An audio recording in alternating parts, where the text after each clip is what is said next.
A partir de agora, entra no ar mais um programa da sua TVH, TV do Habilidoso. Curta, comente e compartilhe, deixe seu like. Seja membro do canal, ajude a mantê-lo. Doe através do Pix TV do habilidoso@gmail.com.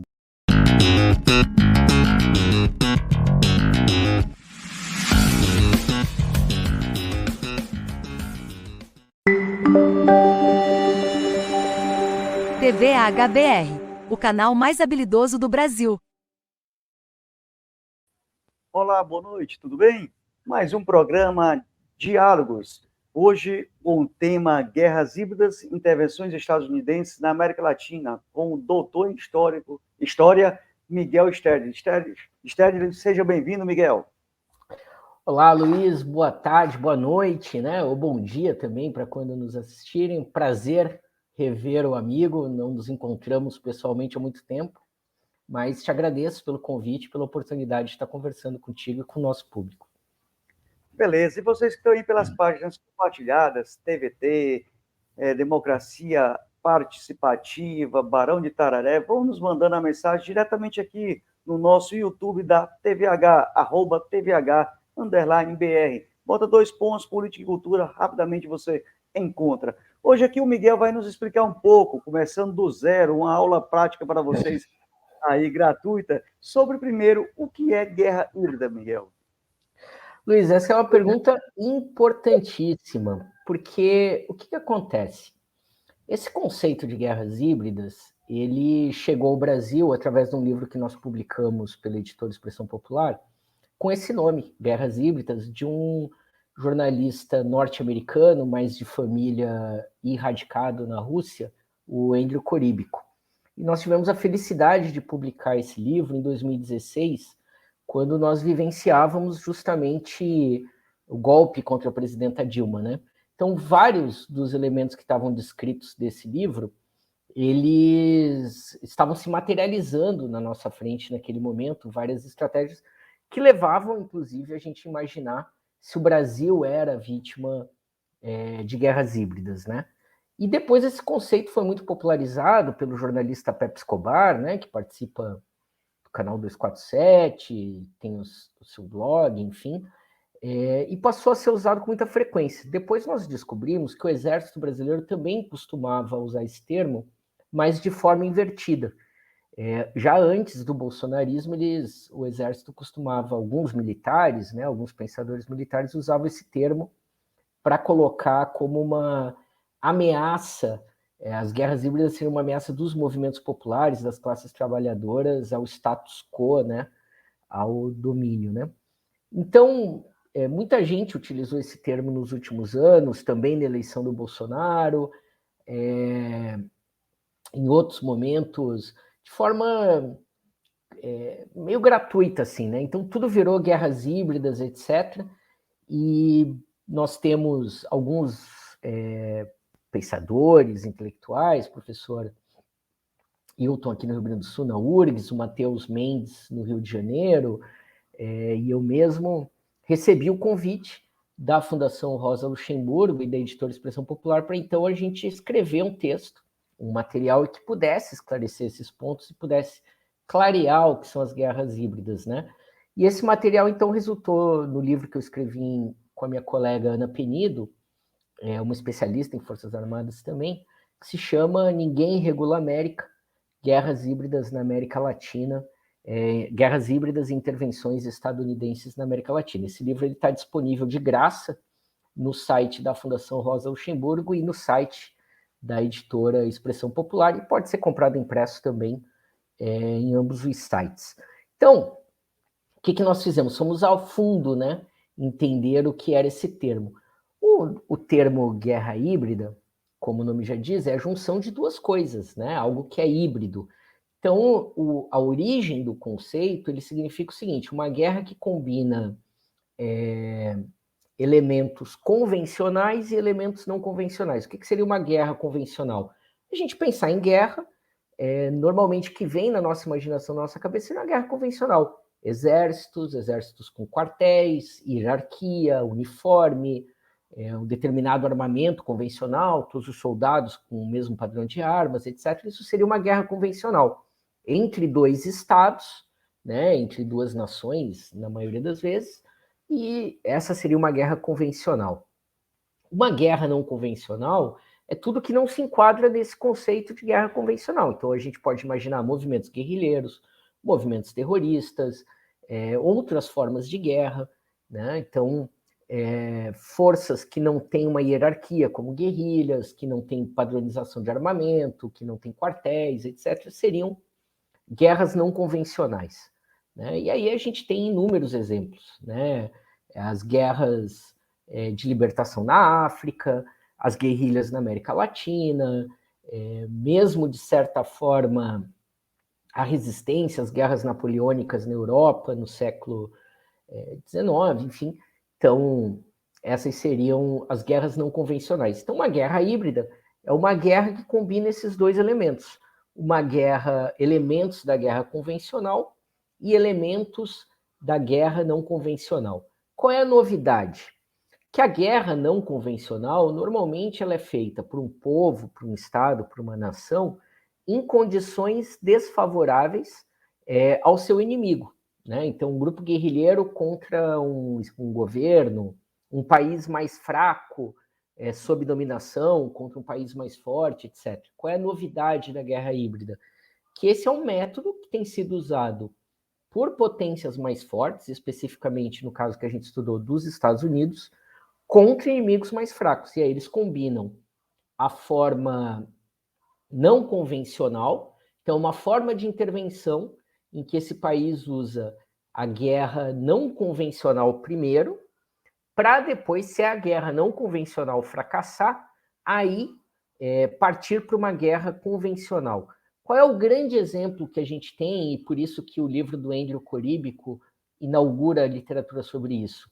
Foi o que aconteceu na Ucrânia bem antes da guerra.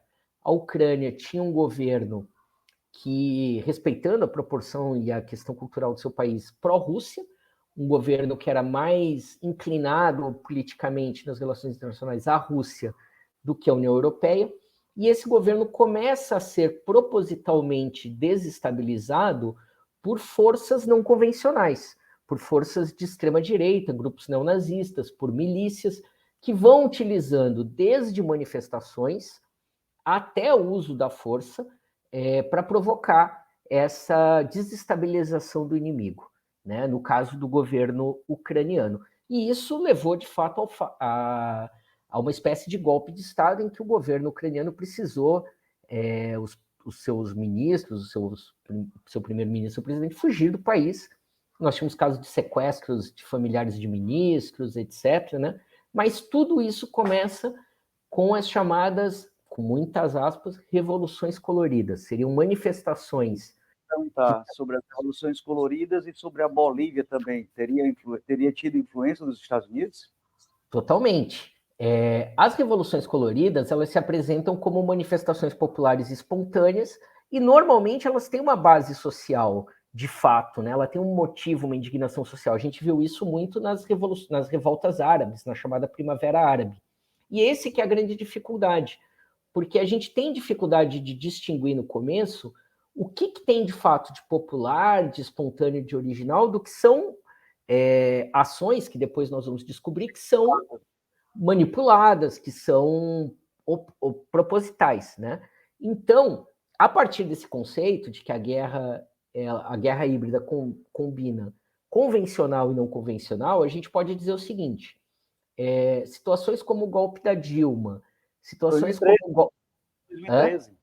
2013. Justamente, o Matheus Mendes escreveu um livro sobre isso, publicado também por Expressão Popular, chamado Neogolpismo, que ele analisa a cobertura dos jornais em 2013 e vai demonstrando como tem uma artificialidade no espontaneísmo dessas manifestações. Evidentemente, haviam motivações legítimas, digamos assim, no seu início, mas elas acabam sendo sequestradas, raptadas em direção a esse projeto. Então, a gente tem técnicas das guerras não convencionais que foram usadas no Brasil, foram usadas em Honduras, foram usadas no Paraguai, mas guerra híbrida mesmo, em que a guerra não convencional, depois dá lugar a uma guerra convencional, a gente teve só em 2 países na América Latina. Na Bolívia, como você se referiu, e na Venezuela. Isso é muito importante, porque no período do governo Bolsonaro, alguns intelectuais de esquerda, pessoas até bem intencionadas, utilizavam muito o termo guerra híbrida, mas davam uma intenção de que davam um caráter como se as guerras híbridas fossem indestrutíveis. E ao contrário, os 2 lugares, só para concluir essa ideia, os 2 lugares onde a guerra híbrida foi aplicada na América Latina, na Venezuela e na Bolívia, elas foram derrotadas. Né? Houve a insurreição popular, depois a retomada dos governos populares na Bolívia, e na Venezuela eles não conseguiram derrubar o governo do Maduro até hoje. Né? Então as guerras híbridas elas não são invencíveis, elas não são indestrutíveis. Né? Miguel, eu tenho um trabalho que eu fui a Cuba em 2017 e apresentei lá no Congresso, que foi em 2015 para 2016 que eu fiz, e eu não lembro mais quais são os 4 países, mas um deles, depois dos anos 2000, depois que o Chávez morreu principalmente, o Brasil, a América do Sul, a América Latina começou em golpes, né? Nós tivemos golpes, salvo engano, da Honduras, tivemos um golpe de Honduras, antes ou depois tentou-se um no Chile, jogaram notícias falsas sobre a economia da Michelle, né? E eles conseguiram dizer que a economia estava ruim, ela perdeu as eleições. Nós tivemos também isso na Argentina, mas a Argentina conseguiu, mesmo assim, a eleição eu acho que era anterior ao Kirchner, né, em 2011, 2012, 2013, por aí. Então, foram as 4 tentativas de golpe. Teve o golpe do Brasil, que foi o 4º golpe, sabe?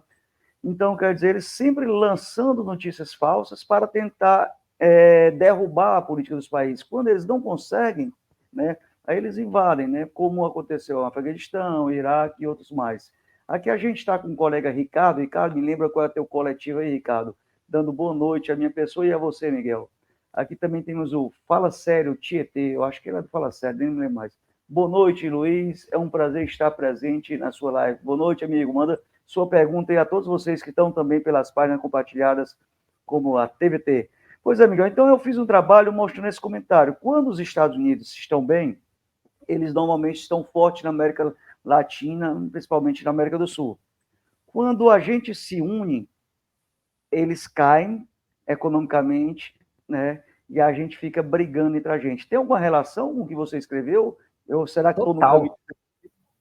Não, tu acertou no alvo. Por que essas guerras híbridas se tornam frequentes, como você percebeu muito bem, a partir dos anos 2000? Porque qual é a novidade que a gente tem, né? Nós que somos um pouco mais velhos, não, eu não. Nós crescemos ainda no mundo bipolar, né? Nós pegamos ainda o fim da Guerra Fria, a divisão do mundo entre União Soviética e Estados Unidos. E depois disso, nós temos uma longa hegemonia neoliberal, um longo mundo unipolar, em que os Estados Unidos fazem um mundo de gato e sapato, né? E aí, qual é o fato novo que a gente tem? Emergência. Como? Estou brincando, isso é coisa de 2 comunistas, não sei o quê. É verdade. Então, qual é o fato novo que a gente tem? É a ascensão da China. Né? A ascensão da China do ponto de vista econômico, do ponto de vista militar, e que ela vai forçando, contra a vontade dos Estados Unidos, a existência do mundo, pelo menos bipolar. Né? Pelo menos um bloco entre Estados Unidos e do outro, e seus aliados ocidentais, e do outro, o bloco da China e da Rússia. E, obviamente, há uma disputa econômica também. A América Latina hoje é um dos principais parceiros econômicos da China. Né? Nós somos hoje, a China é o nosso principal país, principal destino das nossas exportações, e também é a origem da maior parte das nossas importações. Então, exatamente como você disse, começa o movimento dos Estados Unidos para reestabelecer o seu quintal. E isso se dá através dessas formas não convencionais. Então, nós vamos ter, desde a ação das redes sociais, que a gente viu muito forte, isso seja na Primavera Árabe, seja no caso, né, do golpe contra a presidenta Dilma, mas nós vamos ter também, que você citou muito bem a Argentina aí, e se aplica na Bolívia, na Venezuela, no Equador, no Peru, do lawfare, né, de usar os mecanismos jurídicos, de retirar. E o caso mais aberrante, mais conhecida em todo mundo, foi a da prisão do presidente Lula, né? Uma injustiça que só foi desfeita agora há 2 anos e pouco, né? Mas ali, quer dizer, foi tirado o total direito da presunção de inocência do presidente Lula, está resumido naquele pensamento do Deltan Dallagnol, né? Nós temos a convicção, mas não temos as provas. Então, esses mecanismos vão sendo usados para minar governos que têm uma posição soberana e substituir por governos que são subordinados aos Estados Unidos no continente. Só interrompendo para ver se uma coisa liga a outra, realmente foi aberrante o que o presidente Lula passou, foi preso, né, sem causa, mas também tem uma certa semelhança à expulsão do Rafael Correa, não, da Equador, né, e também como foi expulso o presidente da Bolívia, né, quer dizer, por pouco ele não foi realmente assassinado, eles não queriam nem prendê-lo, eles queriam realmente era matá-lo, né, talvez um país com força popular, apesar de ter uma força popular boa, a Bolívia da rua, né, mas talvez lá estivesse mais armado, mais aparelhado, mais cheio de miliciano, diferentemente do Brasil, porque talvez se tivesse aqui também, tinha passado o trator, ou talvez não, porque foi mais fácil a guerra híbrida, né, não sei. Exatamente. A guerra híbrida, na verdade, o objetivo dela é não precisar usar a força, né? Então, ela tentar derrubar do ponto de vista hegemônico, ideológico, pelas redes sociais, pelos meios de comunicação. E aí, se ela falha, aí sim usar o meio da violência, das milícias, das forças, né? E os exemplos que você trouxe foram exatamente isso. A Bolívia se enquadra nesse caso. Honduras vinha sendo construído o golpe dessa maneira, até que acabou desaguando num golpe tradicional, né, com os militares invadindo a casa do Manuel Zelaya e deportando ele, sequestrando ele, expulsando do país. Mas a gente tem isso agora, por exemplo, no Peru, em que o presidente Castilho está mantido incomunicável, supostamente teria tentado dar um golpe. Há organizações populares no Peru que chamam a atenção de que, assim como foi tentado com Chávez em 2003, que foi forjado essa tentativa de golpe, essa renúncia, etc., né?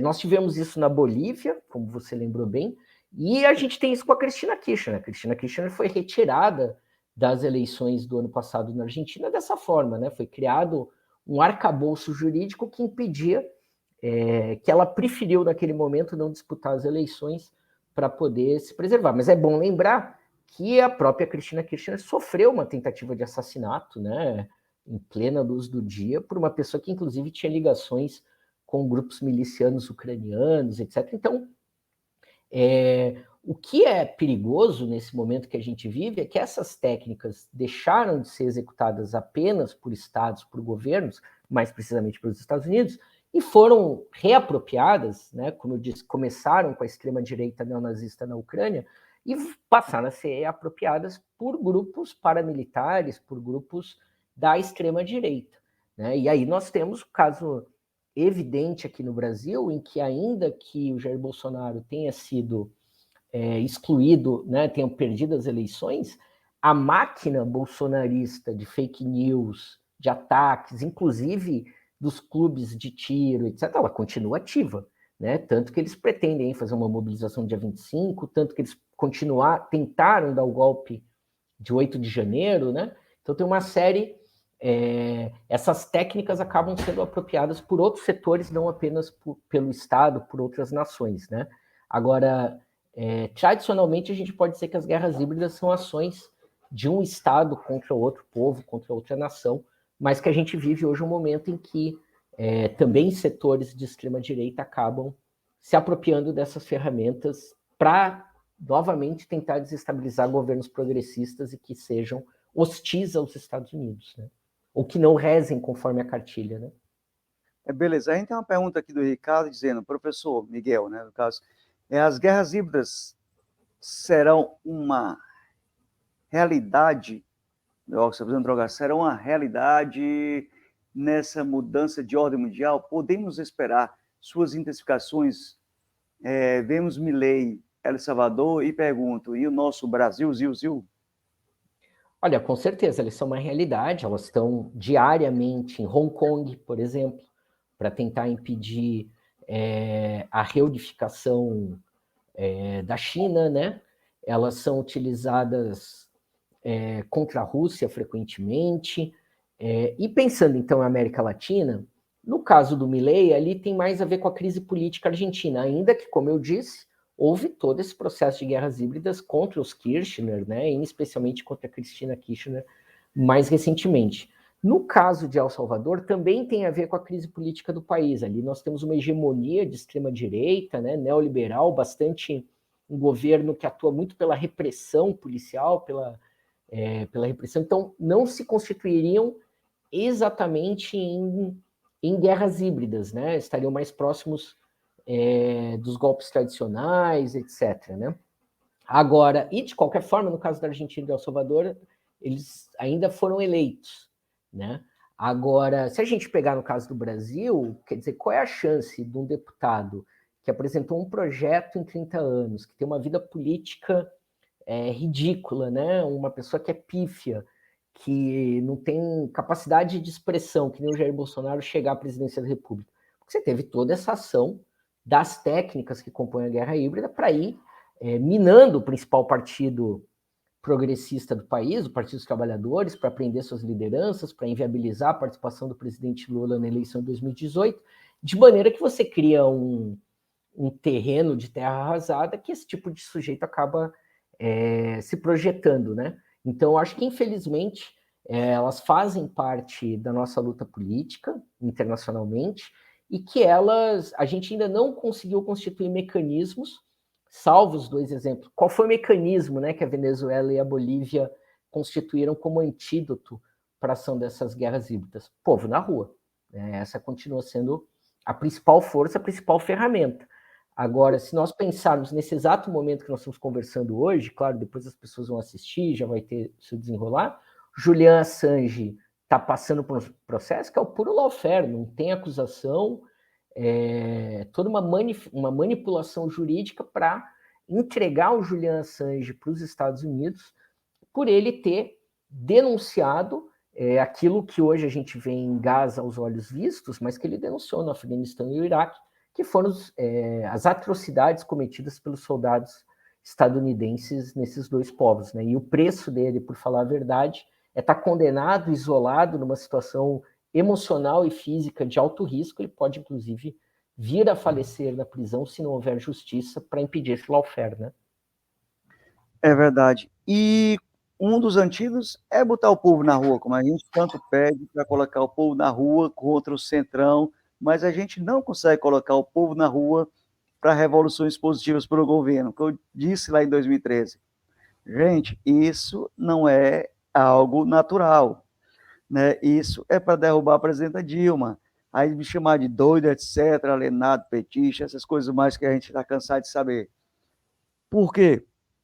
Porque não tinha motivo nenhum, a gente estava vendo as propagandas crescentes desde o mensalão, né? Desde 2005 a gente via crescendo o ódio, explodiu na prisão, né?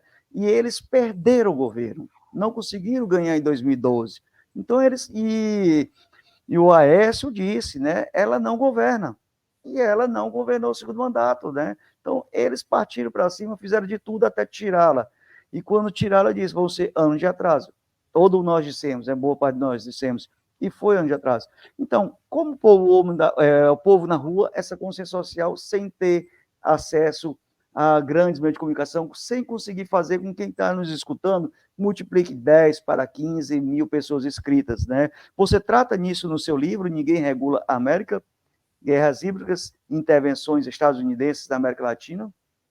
No seu livro, Ana, e eu queria que você falasse agora mais especificamente dele, sem dizer dele, logicamente que você vai vender, vai fazer o lançamento, tudo, mas dá assim uma pincelada para a galera ficar atenada, chamar para outras lives e querer comprar o livro. Claro. Não precisa comprar o livro, não. Pode baixar de graça, não fico chateado. A gente escreve para ser lido, né? Ser escritor... Fazer a faculdade. Ser escritor e professor não dá dinheiro no Brasil, então vou com muita tranquilidade nesse sentido. A gente fez justamente para ser lido, para ser divulgado. No livro, a gente aponta quais são os mecanismos, como é que ela se deu, como é que as guerras híbridas se deram em vários países, a gente já citou aqui, né? Honduras, Paraguai, Venezuela, Bolívia, então nós vamos estudando caso a caso. e nós vamos apontando esses mecanismos em comum, né? Antes de responder a sua pergunta, eu vou aproveitar o seu mote anterior para falar sobre isso.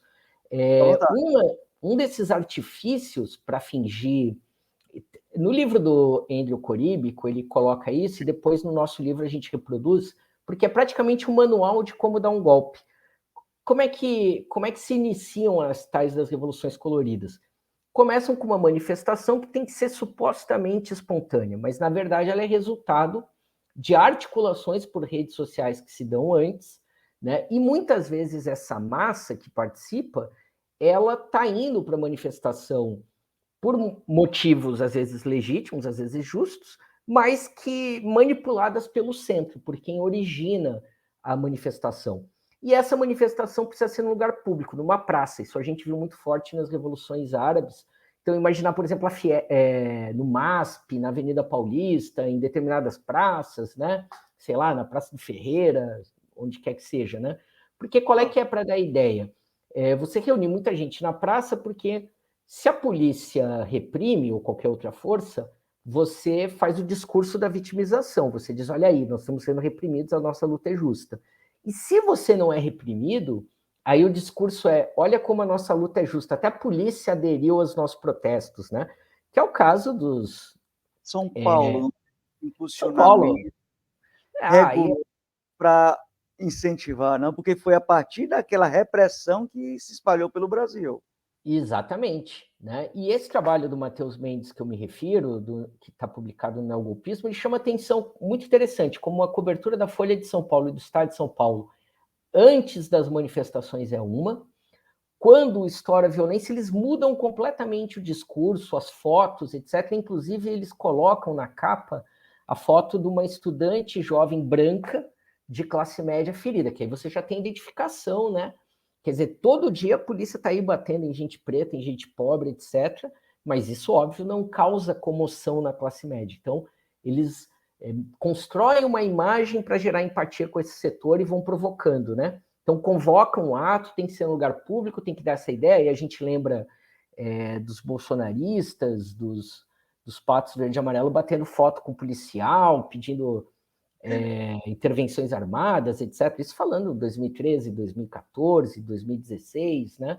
E depois, claro, durante todo o bolsonarismo, né? E a partir daí, qual é a outra característica dessas manifestações? Elas não têm uma reivindicação concreta. Se você pegar uma mobilização do MST, qual é a reivindicação? Olha, nós queremos o assentamento dessas famílias que estão acampadas. Se você assenta as famílias, você atendeu a reivindicação. Uma manifestação no movimento urbano, um corte de rua, alguma coisa, queremos cesta básica, queremos moradia. Você atende a reivindicação. Agora, nas revoluções coloridas, eles usam reivindicações que são genéricas. Na Ucrânia, por exemplo, eles dizem assim, queremos mais democracia. Por mais que o governo faça, como é que o governo vai dar mais democracia? Como é que você diz, a minha medida de democracia é uma, a medida do Luiz é outra? Como é que você atende essa reivindicação, né?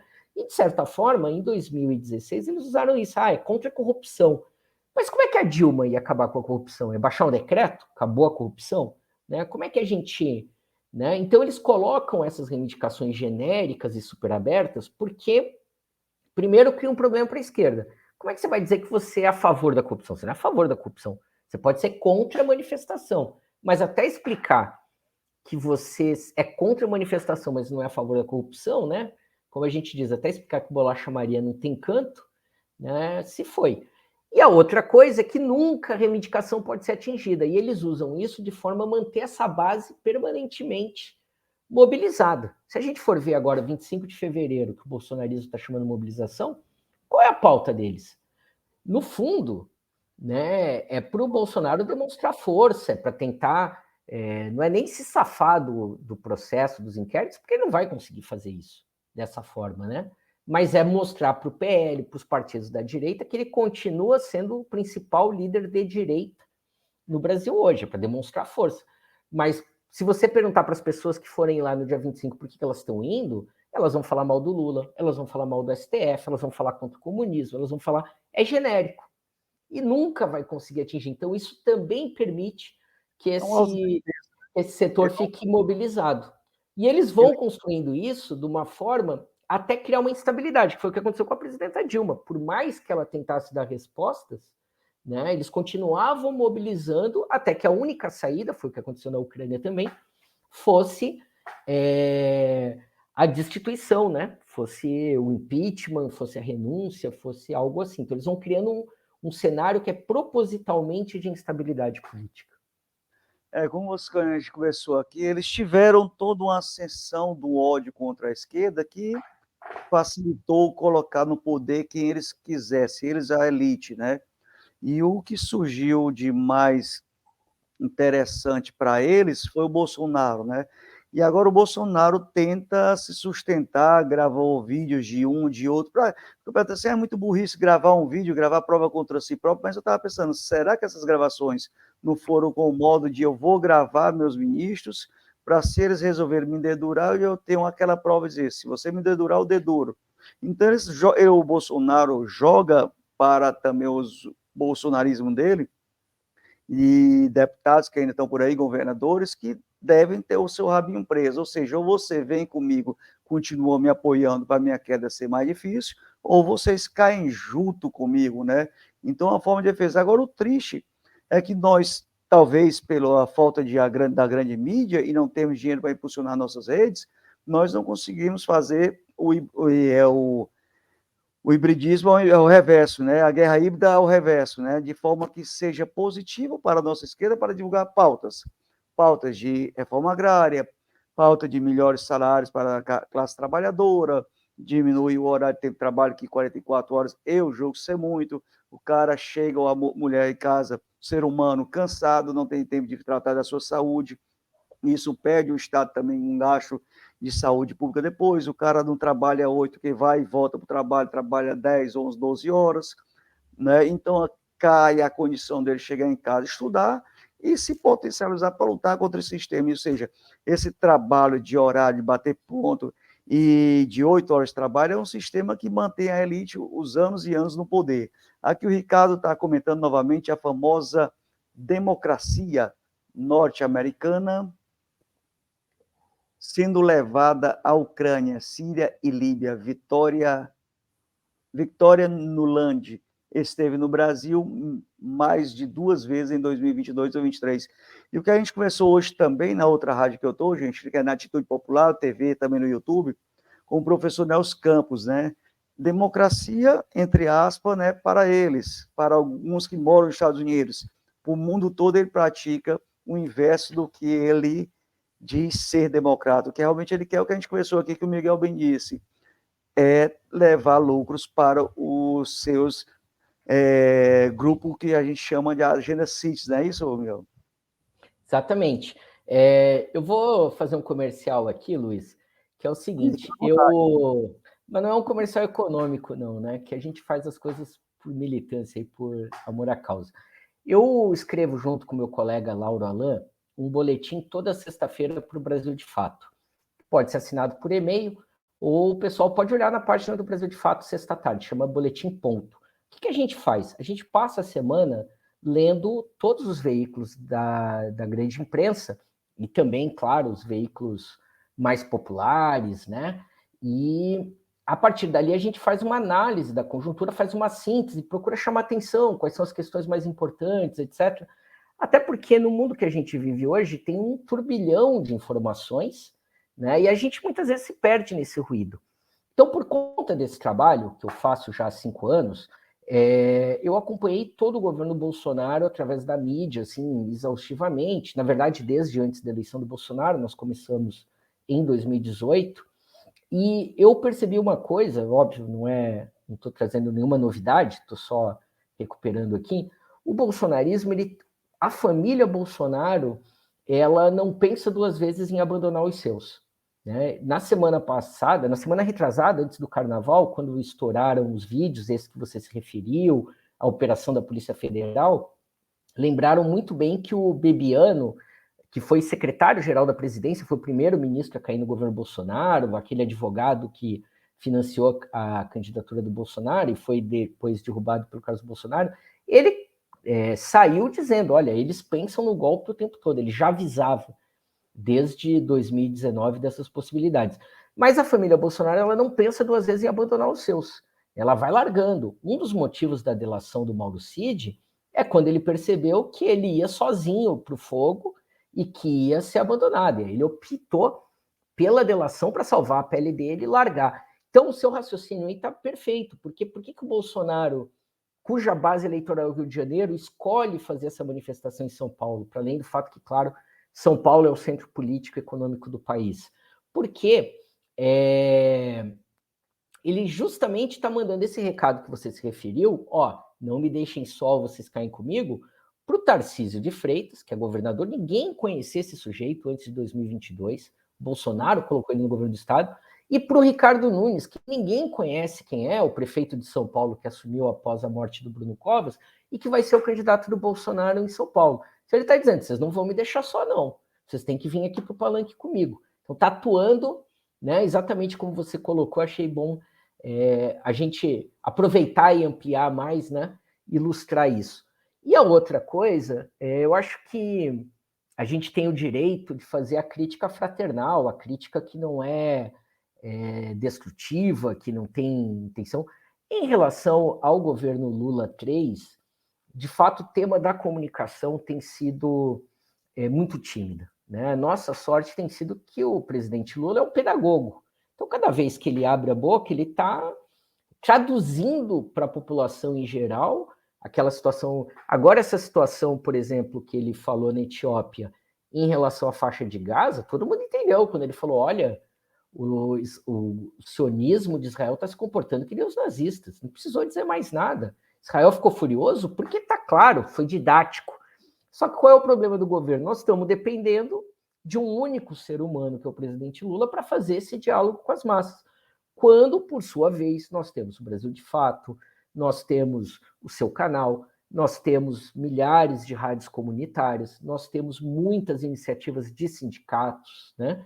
Que nós temos a TVT, nós temos uma série de veículos que poderiam ser uma rede popular para fazer esse debate com a população que você diz, e que, no momento até aqui, não tem sido olhado com o mesmo carinho pelo governo federal. Né? Uma crítica fraterna que eu faço ao meu amigo e conterrâneo Paulo Pimenta. Tive o prazer de trabalhar com ele na Assembleia Legislativa, quando o Pimenta ainda era deputado estadual. Sei que é uma pessoa que domina muito o tema das redes sociais, da comunicação, etc., mas sinto que a secretaria ainda está engessada, né, a Secretaria de Comunicação Social, em, de fato, potencializar esses veículos populares que acabam, que vêm da base social do governo e que dialogam com essa base social. Né? Então é só chamar atenção para isso. Acho que o governo precisaria olhar com mais carinho para a disputa das ideias. Mas aqui o meu chororô tem sido o Alberto, grande amigo professor Alberto Mendes, doutor em Sociologia e História também, né? Lá da UERJ, do Rio de Janeiro, sindicalista lá também, que teve na segunda live que a gente fez no canal, gente, foi com o Miguel, com o Steder, né? Com o pai do Miguel, né? O Alberto estava presente. Aí o Steder, né? Disse, João Pedro Steder disse, há que se fazer uma união entre as mídias grandes e pequenas, tipo assim, o Brasil de Fato, que é maior do que a TVH, o 247, então esses maiores também divulgaram os menores, botaram lixa, siga esses companheiros que também são da luta, porque a gente não tem live 24 horas por dia como eles têm, a gente tem uma live semana, ou no máximo 4, 5, então para a galera conhecer também os nossos canais, para poder continuar em outros momentos também tendo a luta, que a gente também traz diversas lives bem legais também, como aqui com o Alberto, que já veio o Brizola Neto, vieram outras pessoas do Rio, o professor Gaudêncio Frigoto, que o Alberto arrumou, veio também o professor Zacarias Gama, então a gente também está batendo papo sobre saúde, educação, e aqui o Alberto diz, companheiros, saudamos a participação do Miguel, tema de alta relevância, parabéns TVW12. Então essa união realmente é importante, sabe, para a gente poder romper a falta do dinheiro nessa guerra híbrida, que eles fazem muito bem, penso eu, né? Mas volte aí ao seu livro para a gente ir para as considerações finais, daqui a pouco vamos com uns 40 minutos.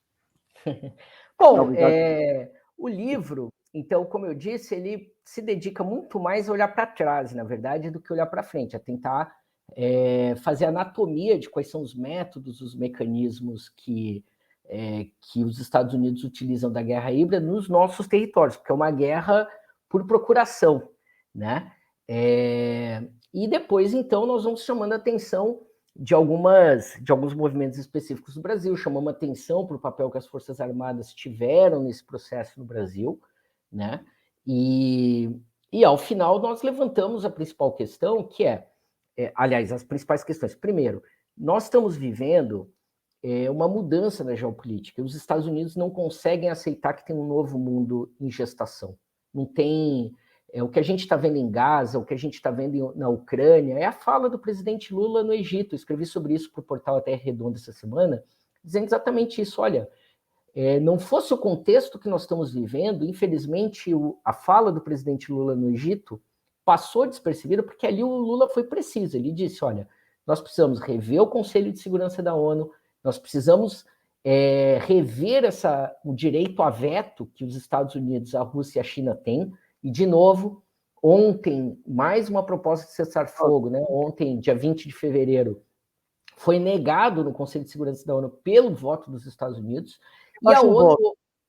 Exatamente, basta um voto para que uma proposta... Quando o Brasil assumiu a presidência temporária do Conselho de Segurança da ONU, que foi exatamente quando estourou o conflito da faixa de Gaza, o Brasil apresentou a melhor proposta de cessar-fogo, e a proposta foi aceita por diversos países, a proposta só não foi aprovada porque os Estados Unidos votaram contra. Então isso tem que acabar, né? Então a fala do presidente Lula foi muito direta, de dizer, olha, tem um novo mundo, e a Ana, que escreveu o livro comigo, ela gosta muito de usar um provérbio africano que diz o seguinte, na briga de elefante, sempre quem sofre é a grama.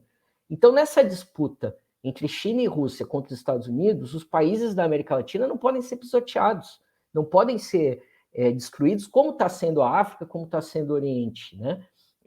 Nós temos que nos colocar, não no mundo bipolar, não é voltar para a Guerra Fria, mas a gente tem que se colocar de forma soberana. Então, o nosso livro termina com uma convocação para a integração regional e para que a América Latina se posicione nesse novo mundo de forma de bloco, de forma soberana, né? Que ocupe esse espaço. Né? Essa é uma das questões que a gente coloca e que vai ser inevitável. Então, cada vez mais, provavelmente, nós teremos situações ou de guerras híbridas ou de guerras convencionais, porque os Estados Unidos lutam com todas as suas forças, e isso não sou eu, Miguel, que estou dizendo, não é minha análise. No livro a gente cita isso no primeiro capítulo. A gente transcreve um documento da Política de Segurança Nacional dos Estados Unidos que foi elaborado no governo Obama e foi aprovado no governo Trump. Foi aprovado pelo Congresso, que eles dizem exatamente isso. A ascensão da China, a uma emergência de uma nova potência, os Estados Unidos têm que lutar com todas as suas forças para impedir a emergência dessa nova potência. E aí eles dizem, os Estados Unidos não precisam oferecer nada para os outros povos, eles têm que impor a sua vontade. Não é Miguel Stedley quem está dizendo isso, é a Política de Segurança Nacional dos Estados Unidos, elaborada no governo Obama, aprovada no governo Trump, continua vigente no governo Biden. Pois é, gente, mas nem sempre é fácil a soberania da América Latina, né? Você vê que a Cuba tenta há 60 anos e o cara faz um bloqueio, a Venezuela tenta e faz um bloqueio, o Brasil tenta e sofre um golpe, Honduras tenta e sofre um golpe, a Argentina tenta também, quer dizer, eles não deixam os americanos que a gente desgrude nossa mãozinha e realmente tenha a liberdade, a democracia que paira é a democracia aliada a eles. Se for aliada à China, que tenta trocar, fazer um mercado com a América Latina de uma certa troca, de uma certa autoajuda, os caras dizem que a gente é comunista, é isso, aquilo, outro. Agradecer aqui o Ricardo Costa, que fez uma excelente doação, obrigado, galera, aí. E o Ricardo fala, hoje o que vejo é o BRICS ocupando com muito mais relevância a ONU do que os países do G7. Estados Unidos mostrando suas intenções belicistas e a maneira escancarada. É um dos motivos do golpe de Dilma, gente, né? Foi a aliança com o G20, foi a questão da anistia, né? Esses foram os principais, né? Aqui ele também fala, deixa o link do livro, pode ser?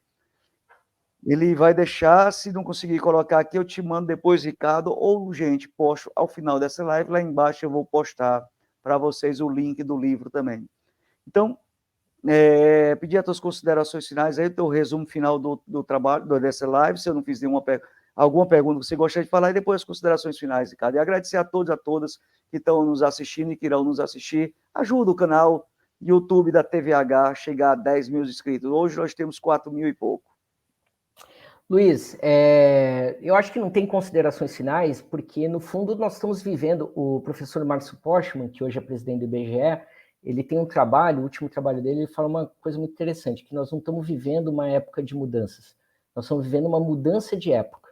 Tem uma série de transformações, você elencou algumas aí, mudanças no mundo do trabalho, nós temos muitas transformações em curso hoje que nós que estamos vivendo no presente, talvez não tenhamos dimensão de todas elas. Essas mudanças geopolíticas são algumas delas. O Ricardo, aí na sua participação, chamou a atenção de forma muito interessante. De fato, os BRICS podem ser esse espaço alternativo. O BRICS está muito tímido ainda, e a presidenta Dilma foi colocada na presidência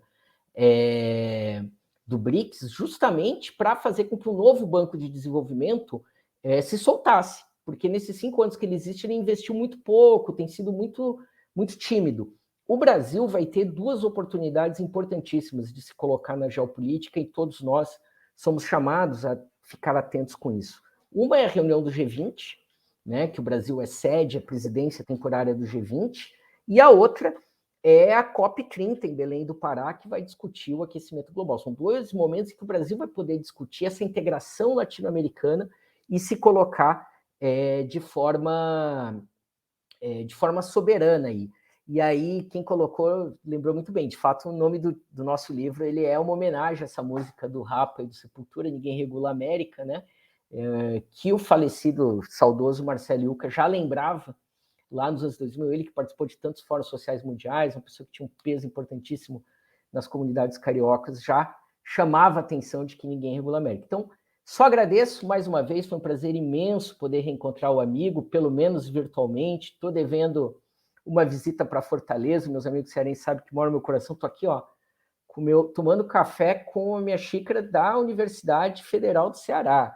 Né? Eu tenho profundas saudades, um amor gigantesco pelo povo cearense. Né? Então, só posso agradecer a oportunidade de divulgar o livro, de estar conversando com o amigo, de estar aqui, e da gente poder pensar sobre tudo isso. São temas que vão continuar passando pelo seu canal, vão continuar passando pela nossa militância e que vão estar na ordem do dia da discussão política sempre, né? Porque são essas transformações que nós estamos vivendo no mundo de hoje e que elas estão em curso, né? A gente ainda não sabe se elas vão gerar um mundo bipolar, um mundo com mais polaridades, né? A Índia, previsão, por exemplo, só para a gente ter uma ideia, que a Índia vai suplantar os Estados Unidos nos próximos 10 anos do ponto de vista econômico. Os Estados Unidos já não é o país mais poderoso do mundo do ponto de vista econômico, já perdeu para a China, e vai ser superado pela Índia nos próximos 10 anos. Não sei o que estou dizendo isso. É o Banco Mundial, é o FMI. Né? Então, tem muita coisa para a gente continuar debatendo no futuro. Com certeza a gente volta a marcar outro bate-papo desse, né? Porque a questão de mentalidade de investimentos, os caras investem na parceria e desenvolvimento de ambos os países. E eles investem o quê? Que eu posso produzir, desenvolver a minha indústria e deteriorar a indústria de vocês, a vida de vocês. E vocês, para crescer, vão ter que comprar tudo a minha pessoa patenteado no meu país. E isso não tem mercado consumidor. É como a gente vê, não adianta o trabalhador ganhar R$1.000 se ele mal pode sobreviver. Se ele ganha 2, 3 ou 4, diminui a desigualdade social, aumenta a maior participação. Por isso que é importante trazer aqui o Márcio Postman, já tentei ano passado, mas ele estava meio ocupado, se você puder me ajudar.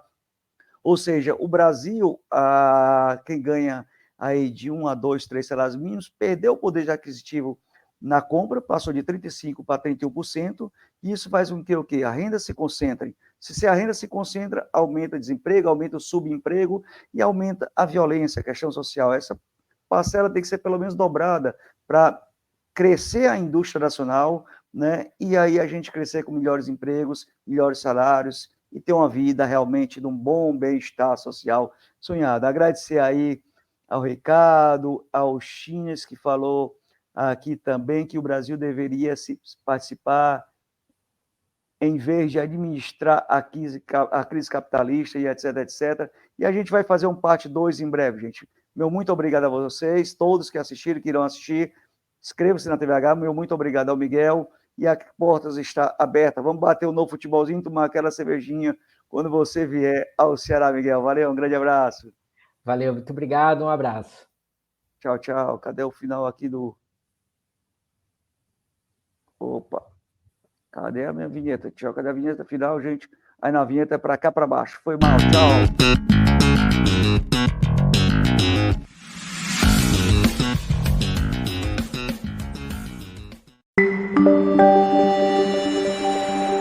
TV HBR